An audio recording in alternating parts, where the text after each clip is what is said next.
El día de hoy vamos a darle la palabra al doctor Juan Carlos Giraldo, que va a hacer una intervención. Bueno, muchas gracias. Un cordial saludo a ustedes, a los funcionarios del Ministerio de Salud y de la Superintendencia, a toda la colectividad del sector salud que nos acompaña. Yo tengo muchos comentarios al respecto. Quise esperar hasta el final para no intervenir reiteradamente, sino tratar de compilar estas observaciones. Pero arranco diciendo que nosotros siempre reconocemos el trabajo técnico, la ideación, la investigación que ustedes hacen para tratar de escribir unas buenas soluciones. Tenemos observaciones y queremos presentarlas en un término constructivo, porque sabemos que este proceso está en avance, no está finiquitado, y yo sé que ustedes pueden hacer correcciones, repensar algunos de estos temas. Y arranco con lo siguiente. Lo primero es con respecto al diagnóstico. Mire, nosotros como asociación estuvimos presentes en la época de la creación del 47-47.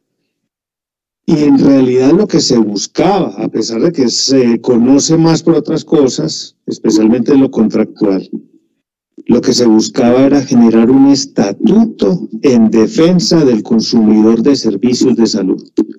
Y por eso salieron muchas de esas disposiciones que hay ahí, de publicidad, de libertad de elección, de calidad, de seguridad y otra cantidad de cosas.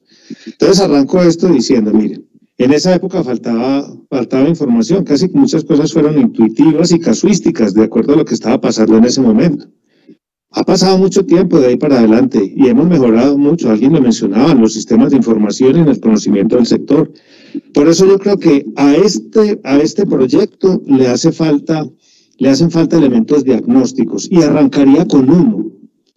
El primero es tener en cuenta la visión y la experiencia de los pacientes, porque aquí mucha gente habla y todo es centrado en el paciente, y al final, ¿dónde está la voz del paciente? Entonces el primer comentario es ese. Miren, al paciente le importa tener acceso, continuidad, coordinación. Esas tres cosas juntas se llaman cobertura real, ¿sí? La pregunta que le deberíamos hacer a los pacientes hoy es, con las diferentes modalidades de contratación, que ellos se han visto, por supuesto, inmersos dentro de ellas, y a veces víctimas y a veces beneficiados por esas diferentes formas de contratación, ¿cuál ha sido el resultado que han obtenido? ¿Es mejor una o la otra? ¿De verdad esas formas le mejoraron los problemas preexistentes o los empeoraron? ¿Les dieron de verdad acceso? Eso yo creo que ustedes deberían partir de eso. Eso es una encuesta, es un focus group, es una conversada con muchos pacientes para preguntarles específicamente sobre eso. Eso es realidad, más allá de lo teórico que puede ser el diseño de un menú de formas de contratación. Lo segundo en ese diagnóstico, ustedes sí deberían preguntarle a todas las, yo lo digo claro, yo represento hospitales, clínicas, sector de prestación de servicios. Ustedes deberían preguntarnos a nosotros, esto que aquí reiteradamente llaman acuerdo de voluntades, ¿de verdad fue voluntario? ¿Fue libre? ¿Fue espontáneo? Aquí hay un tema de posición dominante real, y estoy diciendo posición dominante. Aquí he oído algunas cosas que son abuso de posición dominante. Esas posiciones dominantes han permitido libertad para la toma de decisiones y para relacionarse con los otros agentes. Yo creo que ahí toca hacer una encuesta profunda de ustedes como parte diagnóstica de este proyecto de norma. Porque es que una cosa es que usted decida espontáneamente frente a un menú de clientes o de relacionados al frente, o que a usted le toque simplemente acoger unas decisiones que le han impuesto. Unos porque están pensando en el equilibrio financiero o en otras cosas. A nosotros porque nos toca contar con los costos reales de la operación. Entonces, esa es una parte del diagnóstico valioso. Yo sé que ustedes tienen avances, pero es muy bueno que los puedan hacer explícitos para que todo el que se acerque a esta norma en la exposición de motivos tenga claridad. Y uno tercero del diagnóstico. Qué pena, pero yo me tengo que extender porque toda la mañana he escuchado y he querido compilar estas cosas. Mire. Y una tercera, el contexto. Si aquí parece que esto fuera teórico, no, aquí han pasado muchas cosas. Y en realidad yo les digo, el contexto es de un incumplimiento sistemático a las normas tan bien escritas y pensadas, tanto en este decreto como en muchos otros. Entonces están ahí, están bien intencionadas, son bien pensadas, son soluciones técnicas y sin embargo no se han cumplido. Y aquí sí veo que hay un par de pantallazos sobre las prácticas indebidas. Eso debería ser parte central del diagnóstico que justifica este avance. Y aquí hay circulares de la Superintendencia de Salud, como la 14 que usted no mencionó en su exposición, mencionó hasta la 11. La 14 reciente, con prácticas indebidas, en época inclusive de pandemia. ¿Dónde están los resultados? Nosotros les podemos aportar un estudio que hicimos donde están con nombres propios. ¿Cuáles son las percepciones que tenemos nosotros frente a esas prácticas indebidas que ha tipificado quién? La propia Superintendencia Nacional de Salud. Entonces, hay un desequilibrio en el mercado que tiene que ser pintado, bien presentado en el diagnóstico para que esté justificado mucho del tratamiento que ustedes van a implementar. Entonces, un diagnóstico, por una parte, les hago sugerencias para complementar el diagnóstico. Ahora, el tratamiento, pues el tratamiento nos tiene que llevar a varias cosas. El tratamiento puede ser por una intervención al mercado o por lo menos un acercamiento a las reglas de juego dentro del mercado, como es esto que se está planteando acá, y debería buscar integralidad, cobertura efectiva y sostenibilidad. Pero les dejo un mensaje para que lo reflexionen, que es lo filosófico. La gente no piensa en lo filosófico, que es lo que subyace a esta ideación. ¿Qué estamos buscando con esto? Si vamos a seguir en el sistema de salud, pensando que el único camino posible para mejorar es el racionamiento, ojo, no es razonamiento, sino racionamiento, yo creo que nosotros en 10 años vamos a estar haciendo el 47-47 3.0. ¿A dónde los quiero llevar con esto? A todos los colegas que están aquí sentados y a ustedes como funcionarios. Yo creo que aquí hay una dicotomía entre lo que es el racionamiento y lo que es el óptimo. Ojalá pudiéramos pensar en el óptimo más que en el racionamiento. El racionamiento nos ha llevado a esto, a una cuestión, una pelea redistributiva entre agentes, donde al final el paciente no está ganando. Pero entonces, si nos concentramos en las intervenciones al mercado, yo quiero hacer algunos comentarios de lo que está diciéndose acá. Uno, el tema tarifario. A mí sí me parece, y lo tengo que traer, y discúlpenme que algunos pensarán que esto es pasar de lo filosófico y macro a lo micro. ¿Cómo así que todavía estamos hablando en esta vigencia del manual tarifario IS 2001? El IS desapareció hace 12 o 13 años, y el 2001 hace 20 años que pasó. Y todavía ese es uno de los referentes importantes en el mercado, y al gobierno no le parece sintomático de un abuso en el mercado que ese sea el referente. No solamente en los valores numéricos, en los pesos, sino en los contenidos de cada uno de esos paquetes o de esos conjuntos. Yo creo que eso tiene que ser abolido absolutamente de la conversación del sector. Entonces otros dicen, entonces ¿qué nos queda? El manual SOA. No es el manual SOA, es el manual del ministerio. Es un manual hecho en esta casa y actualizado en esta casa. Yo creo que aquí en esa conversación se tiene que volver a hablar o bien del piso tarifario que excede el alcance de este proyecto de norma, pero sí, y aquí lo mencionaron, se tiene que hacer más fuerza en el asunto de la actualización permanente de los valores de las tarifas. Esto no puede ser, y me disculpan, el Ministerio, los abogados, el Ministerio de Salud ya dio unos pasos. Desde hace 15 años viene caminando en la búsqueda de un mejor arreglo para cuando uno de los agentes no quiere hacer la actualización de las tarifas. Ojo, es que la no actualización de las tarifas hace perder la capacidad adquisitiva. Mientras que por el otro lado la IPS sí tiene obligaciones, empezando por los salarios. ¿Yo cómo hago para decirle a mi personal, no le voy a incrementar ni siquiera el valor del salario mínimo porque es que a mí no me incrementan? Yo no puedo hacer eso. Ese asunto hace que el que está en la mitad, que es la IPS, quede en absoluta desventaja. Por lo tanto, yo sí creo, el ministerio emite circulares cada final de año impartiendo instrucciones y el último verbo que usó fue el tendrán, pero con una gran virtud.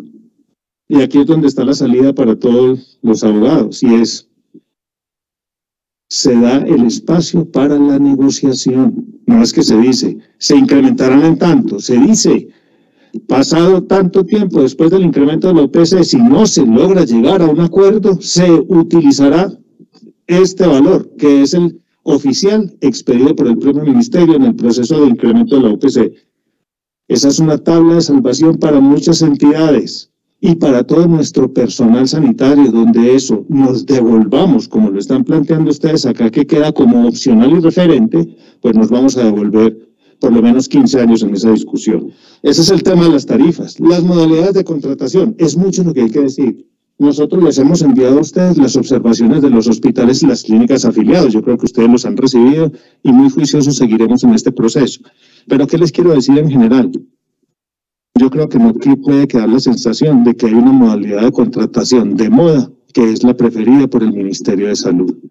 Así que como ustedes lo están escribiendo, que es un menú donde hay 4 o 5 formas, yo creo que esa es la manera, pero se tiene que hacer una gran explicación afuera sobre, tanto que se habla de gestión de riesgos, desde el propio ministerio se le tiene que enseñar a muchas entidades que no tienen la suficiente potencia técnica, le tiene que decir cuáles son los riesgos de asumir determinadas modalidades de contratación en determinados servicios. No lo puede dejar usted al libre ejercicio. Entonces el señor que no tiene ni idea, entonces resulta, no tiene ni idea de la parte aseguramiento, pero sí tiene toda la idea de la parte de prestación, que es lo que sabemos nosotros, hacer nosotros. Operar, intervenir, atender, hacer consulta, hacer todas esas cosas lo sabemos hacer. Pero después resulta expuesto a un diseño de una nota técnica o a una asunción de riesgos donde él no entiende cuánto es el valor en el mediano y largo plazo y termina afectando su sostenibilidad. Entonces, yo creo que no debe haber un preferido, sino que debe quedar muy claro el menú, y a mí sí me queda pues mucha la duda que la tengo que plantear en nombre de todo el sector prestador de servicios de salud. Transferencia de riesgo, o sea, nosotros nos vamos a convertir en aseguradores, nos vamos a convertir, muchos de ustedes dirán, pero pues que ya lo están asumiendo. Eso está bien, eso es parte del diagnóstico que está faltando. Estamos asumiendo el riesgo, eso es parte de la pureza del rol de cada uno de los agentes que dice la ley 100 y la propia ley estatutaria. Yo creo que ahí se tiene que reflexionar sobre ese tema de transferencia de riesgo, para que pensemos en la sostenibilidad no solo de plata, sino de todo, de toda la existencia de la infraestructura, y se tomen una serie de decisiones de fondo sobre ese asunto. Yo creo que eso no es tan fácil, montarnos en la moda de vamos a transferir el riesgo. ¿Y por qué? Yo tengo como prestador la estructura de un asegurador, yo tengo todas las reservas que tiene que tener, las técnicas, todas las reservas que tiene que tener un asegurador para asumir eso. ¿Cuánto es el porcentaje de traslado adicional a las tarifas que me van a dar de UPC por asumir ese riesgo? Esa es una conversación muy profunda. Ahí está planteado. Yo creo que ustedes han recibido muchas observaciones de todo el país. Con el tema de los manuales de devolución, glosas y respuestas, se los comparto y esta es una frustración. Qué tristeza que hoy, tanto tiempo después, piensen algunos, no sé cómo va a quedar la redacción del decreto reglamentario o de la resolución reglamentaria, que aquí la solución es crear más códigos para meter más glosas. Esto es un fracaso lo que estamos viendo. Estamos viendo que es un sistema que no aprende. Osvaldo, ¿cómo así que cada año lo mismo? O cada mes, la misma glosa, la misma devolución, el mismo cuento de que es que no saben facturar. ¿Cómo van a decir eso después de tantos años? ¿Cómo vamos a estar glosando lo mismo? Aparece la glosa inicial 20% y la glosa final 1% y el siguiente corte 20% y 1%. Venga, ahí hay algo que no está funcionando. Entonces, más allá del manual de devoluciones, glosas y respuestas, yo creo que se tiene que evolucionar ¿a qué? A ponerle metas al sistema para disminuir o eliminar la glosa, porque el sistema tiene que ser inteligente. Y porque la inteligencia artificial llegó, y porque el blockchain llegó, y porque los contratos inteligentes llegaron, y eso debería, la tecnología, suplirnos a nosotros esa riña en la que no deberíamos estar concentrados. Voy terminando. Me parece muy bien que haya estandarización, el tema de los RIPs. Me parece que, más allá de que lo vuelvan obligatorio, pues que ya debería ser, o que para muchos ya es obligatorio desde hace tiempo y lo vienen haciendo. Yo creo que lo que hay que avanzar es en una malla única. ¿Cuántos años llevamos hablando de eso? La malla oficial, la de ustedes. No me lo dejen más al libre ejercicio de la creatividad de los pagadores. Cada uno, en cada seccional inclusive, tienen hasta mallas diferentes de validación. Eso no puede pasar. Ustedes lo tienen ahí, por favor, avancen. Lo mismo del tema de la factura electrónica. Estoy en desacuerdo con que sigamos pensando que este sector es muy diferente. Pues de ser tan diferente es que este es el único sector de la economía donde la cartera está a 240, 250 días y donde tenemos estas cifras billonarias de deudas entre los actores, por pensar que somos tan diferentes. Llegó la factura electrónica y ¿cuánto tiempo llevamos con ustedes trabajando para tratar de tener unos soportes unificados? Y lo que uno ve es que desde el otro sector están pidiendo es más y más soportes. Y les voy a dar una anécdota que es jocosa. Algunos me están diciendo, hágame el favor y me imprime la constancia de la factura electrónica y me la anexa. ¿Qué es eso? La factura electrónica ya es una de las soluciones. La historia clínica interoperable es otra de las soluciones. La inteligencia artificial es otra de las soluciones. Entonces, ¿cómo lo vamos a seguir inventando? Dificultades y plazos. Mire, ahí mostraban, en una de esas tablas nos mostraban todo el paso. Usted lo mostraba, doctor. Y ahí le hace falta una. Hay algunos que se han inventado unas OPS previas para evitar que se pueda hacer la erradicación, órdenes de prestación de servicios o unas constancias de autorización adicionales a la autorización, por favor. Entonces nunca va a quedar en firme la factura. No nos ganamos nada con que la DIAN, yo creo que lo único es que la DIAN siga presionando durísimo porque la DIAN si nadie le hace bromas, no le pasa lo que le pasa a la Superintendencia de Salud. Sí, señor. Yo creo que el futuro de esto, mis comentarios son para construir una mejor norma. El futuro yo creo que mejoraría si nosotros llegamos a pensar que la auditoría, Osvaldo, debe ser un espacio, por ejemplo, para premiar al que lo hace mejor. ¿Ustedes han visto alguna auditoría que le hagan a usted la auditoría o le glosen porque le hizo mucho al paciente? Digo, porque le hizo muy poco al paciente. No, es porque le hizo mucho, siempre es excesivo. Ese es el tema del óptimo versus el razonamiento. La auditoría debe cambiar. Las formas de contratación están teniendo en cuenta las alianzas y la competencia por tener una mejor red.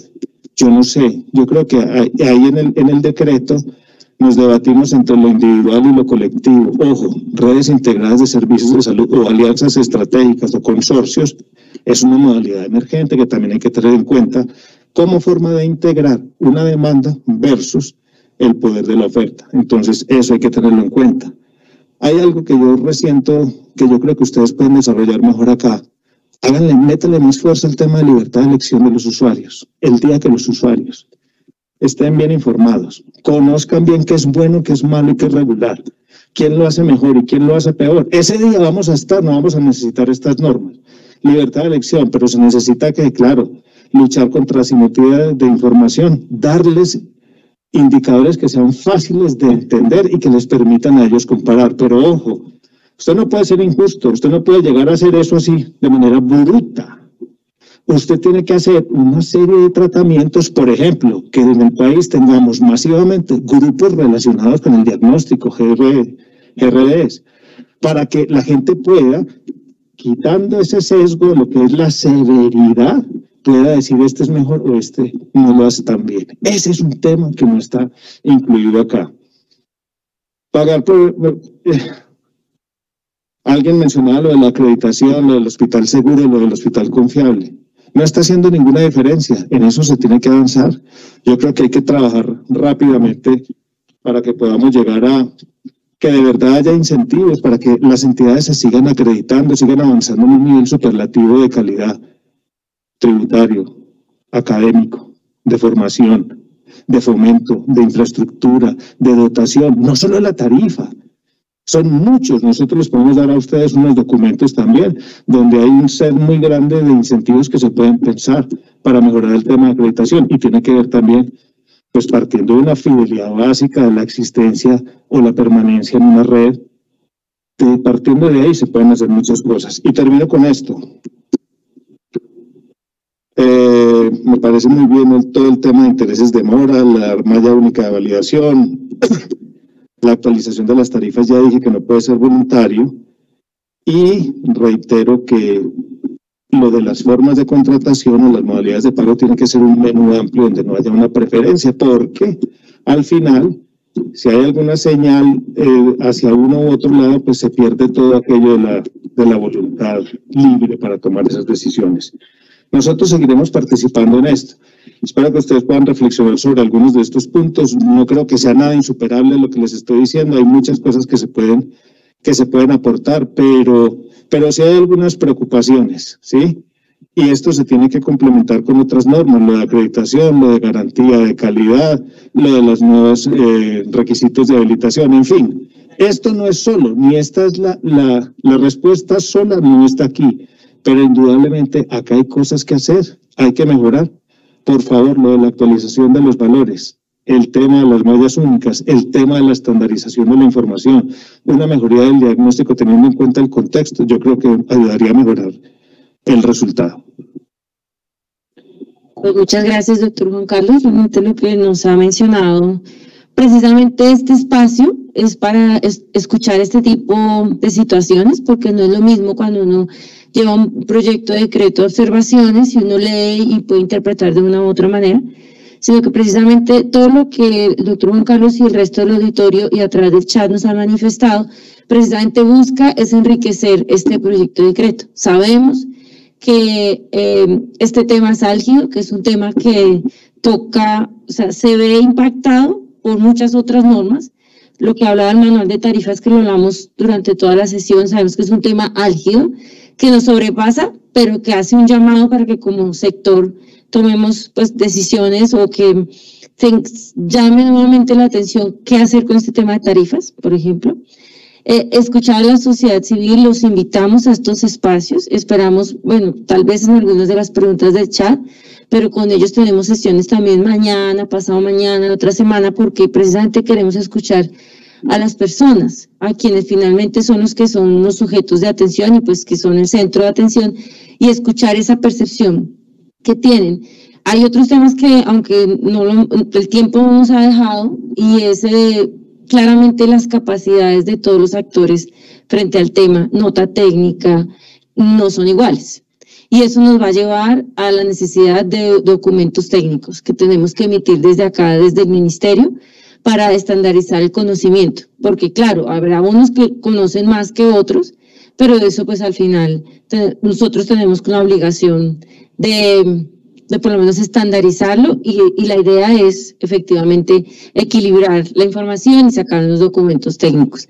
Bueno, no sé si alguno quiere hacer alguna precisión, pero realmente sus observaciones son, ya es la palabra, son muy apropiadas, las tendremos muy en cuenta. Pues precisamente esto era lo que queríamos, escuchar todo lo que ustedes nos están manifestando para poder enriquecer el decreto y que atienda lo mejor posible a una necesidad sentida, que es actualizar el 4747. Es un decreto que nació muy bien, en su momento ayudó mucho, pero pues las cosas han cambiado mucho desde el 2007 a la fecha, y lo que queremos es pues generar las herramientas normativas que de alguna manera ayuden a solucionar este problema. Gracias, doctora. No, es una cosa muy corta, pero que no quería, que está dentro de los temas adicionales a los que mencionaba el doctor Giraldo, y es la observación que hicimos respecto de la responsabilidad por las complicaciones, para que por favor lo tengan en cuenta. Ese es un tema muy álgido, y si uno de los propósitos y sentidos de esta norma es el mejoramiento del relacionamiento, que inclusive así se llamaba el segundo proyecto o el primero, entre las EPS y las IPS, ese es un tema que sin duda generará una batalla campal. Interpretar qué es una complicación, qué es un evento adverso, qué hice, qué no debí, o qué es un tema que de verdad, y así lo colocamos en la observación, yo sé que la doctora Jennifer lo vio, es un tema que no debería estar en un acto administrativo. O sea, per se de por sí es un tema muy sensible, y ahí hacen comités, auditorías, y si el día que obviamente no se trata de que se desconozca la responsabilidad de cada agente del sistema, cada quien tiene que hacer su tarea y atender bien